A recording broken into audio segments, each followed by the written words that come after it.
بسم اللہ الرحمن الرحیم۔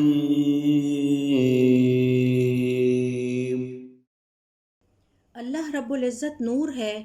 النور اس کے اسماء اور صفات میں سے ہے۔ سورۃ النور کی آیت نمبر 35 میں اللہ رب العزت کا ارشاد ہے، اللہ نور السماوات والارض، اللہ تعالیٰ آسمانوں اور زمین کا نور ہے۔ السدی رحمۃ اللہ علیہ فرماتے ہیں، اللہ کے نور سے زمین و آسمان منور ہیں۔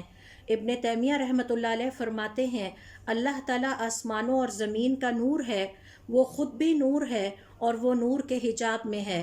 الدارمی میں ابن مسعود رضی اللہ تعالیٰ عنہ سے روایت ہے، بے شک تمہارے رب کے ہاں نہ رات ہے نہ دن، آسمان اس کی ذات سے منور رہتے ہیں۔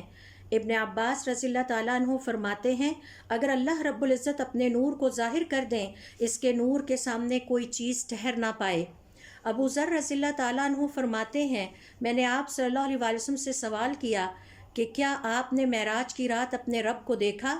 آپ صلی اللہ علیہ وسلم نے جواب دیا، ایک نور سا دکھائی دیتا تھا۔ اہل علم کے مطابق آپ صلی اللہ علیہ وسلم کے جواب کا مطلب یہ ہے کہ میرے اور رب کے درمیان نور کا حجاب حائل تھا، میں کیسے اپنے رب کو دیکھ پاتا۔